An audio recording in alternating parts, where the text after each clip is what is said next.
Président. Merci beaucoup, Madame la ministre. Alors, le dernier 10 minutes est le vôtre, Madame la députée, de Robert Baldwin. Merci, Madame la Présidente. Merci, Madame la ministre et mes collègues d'avoir participé à cette interpellation. Comme vous le savez tous et toutes, très, très important à ce stade-ci, compte tenu qu'aujourd'hui aussi, c'est le début des 12 jours d'action contre la violence faite aux femmes.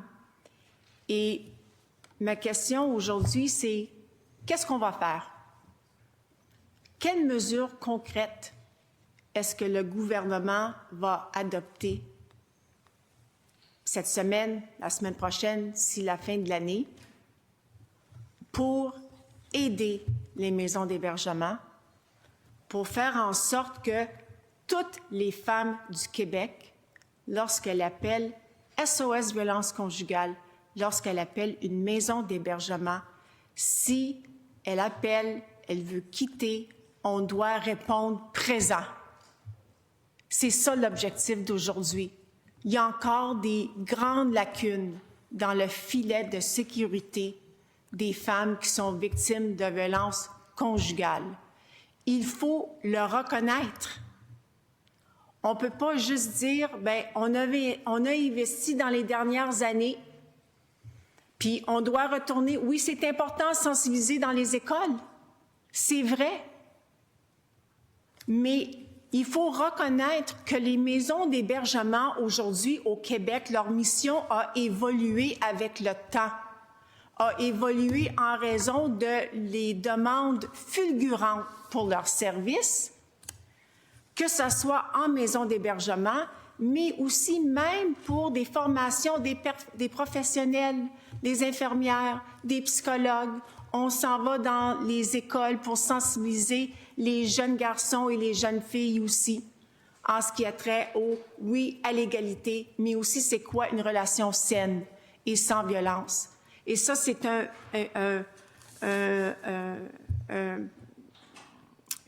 quelque chose qui est très important à faire et de continuer. Et comme l'ancien ministre des Services sociaux disait toujours, il faut agir tôt. Bien, il faut agir tôt en violence conjugale et ça commence dans nos écoles et même aux primaires. Parce que quand on vient me dire qu'il y a de plus en plus d'agressions sexuelles dans nos écoles et même aux primaires, il faut prendre un pas de recul pour dire comment est-ce qu'on va aider ces jeunes à s'en sortir, comment est-ce qu'on va protéger surtout ces jeunes filles.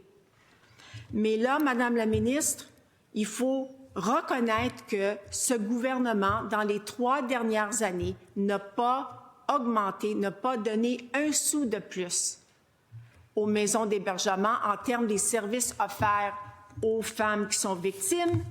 Et je vous ai compris concernant le 3,6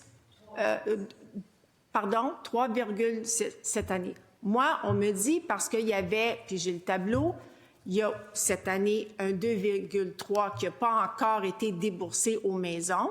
Ça, c'est une chose. Mais ça vient de budget de 2021-2022. Ce n'est pas de la nouvelle argent qui a été investi. Et on parle, en plus, ça donnerait pour chaque maison environ 15 à 20 000 de plus. Ça fait en sorte qu'on n'a même pas atteint un poste complet pour aller embaucher une intervenante. Mais là, il faut parler aussi, ma collègue de Sherbrooke l'a mentionné, un programme dédié à la construction des maisons d'hébergement, que ce soit les MH1 et MH2. Et ça, c'est capital. Parce qu'on ne peut pas, il n'y a personne qui veut revivre les dernières années, surtout l'Alliance des maisons de deuxième étape, la plupart qui étaient responsables de ces projets, les 30 projets dont vous aviez mentionné, parce que ces 30 projets-là qui découlent des annonces de 2021 et 2022, ça représente de l'hébergement pour environ 650 femmes par année. On a eu 10 000 refus d'hébergement, SOS violence conjugale l'année dernière, et on a des maisons, on est rendu qu'elles refusent 2 sur 3 femmes par année. 2 sur 3. Donc, on est rendu à, donc 67 %. C'est extrêmement élevé. Et donc, qu'est-ce qu'on fait? Parce que là, on a du rattrapage à faire. Et je sais que l'Alliance des deuxièmes étapes ont déjà 15 projets qui sont là, prêts à financer en deuxième étape, parce qu'on en a besoin de plus de logements. Il faut construire plus parce qu'en ce moment, on est en mode rattrapage. Il est là le problème. Le comité de manque de place du M3S a retardé dans l'analyse des données pour déterminer on a besoin de combien de places d'unités, que ce soit en MH1 ou MH2. Ici au Québec, il n'y a aucun plan national, rien, pour nous dire, savez-vous, compte tenu des demandes au Québec et des refus quand même importants, on a besoin de construire combien d'unités au Québec? Ce n'est pas le comité de manque de place actuellement qui est en train de nous le dire. On a besoin d'un plan national et on a besoin, tel que demandé par le regroupement des maisons d'hébergement, la Fédération et l'Alliance, et ma collègue va déposer la lettre de l'Alliance MH2, on a besoin ici au Québec un programme dédié à la construction des maisons d'hébergement de MH1 et de MH2 parce qu'on ne peut pas continuer avec les critères de la FAC. Du FAC, ce n'est pas des logements sociaux, les maisons d'hébergement. Elles ont une mission très particulière et malheureusement, leurs espaces d'intervention ne sont pas reconnus par ce programme-là. Et donc, le programme doit être arrimé aussi avec le fédéral. Parce qu'on ne s'en va pas retourner jouer du yo-yo là, entre le provincial et le fédéral, où on attend après une réponse d'un palier de gouvernement et l'autre palier ne fait rien. Parce que tout ce qu'on est en train de réaliser avec ça, c'est les maisons d'hébergement qui doivent débourser de leur propre poche de l'argent qu'ils n'ont pas vraiment. Ils doivent aller contracter des marges de crédit puis des hypothèques. C'est un petit peu le monde à l'envers là, actuellement en ce qui a trait au financement des maisons. Le programme doit changer, doit être adapté aux besoins des maisons d'hébergement. Et le plus tôt, ça serait très bien parce que, comme je vous ai mentionné, il y a un autre 15 projets qui sont prêts à être financés, qui sont prêts aussi à ce que le ministre des Services sociaux donne un consentement sur le financement pour les services. Mais c'est ça le filet de sécurité. On a réussi, de plus en plus de femmes et de jeunes filles dénoncent la violence conjugale.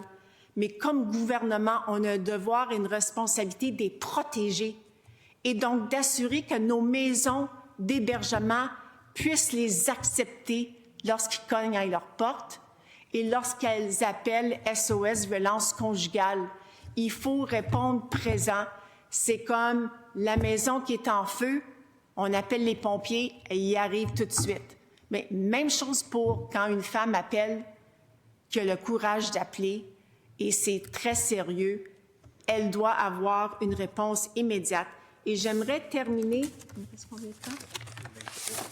Hein? 22. OK. On a reçu une lettre d'une survivante d'un féminicide, tentative de féminicide, et je dois vous dire que la lettre m'a énormément touchée parce qu'elle résume, elle incarne les sentiments d'angoisse et de frustration des femmes, des milliers de femmes qui sont victimes actuellement, mais aussi la nécessité et le rôle fondamental dont jouent les maisons d'hébergement. Et je veux juste lire 2 extraits, Madame la Présidente.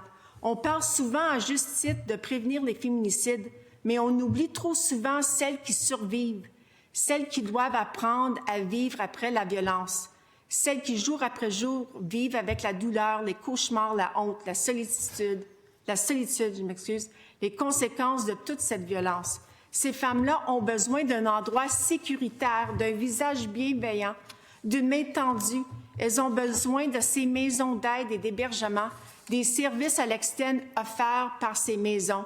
Elles ont besoin de ces femmes exceptionnelles qui, jour après jour, nous aident à comprendre et à nous reconstruire. Il y a une urgence d'agir, Madame la ministre, et je vous demande d'agir, s'il vous plaît. Merci beaucoup à toutes et à tous. Compte tenu de l'heure, je lève la séance et la commission ayant accompli son mandat ajourne ses travaux mercredi 26 novembre 2025 à 8 heures où elle se réunira en séance de travail. Merci à toutes et à tous.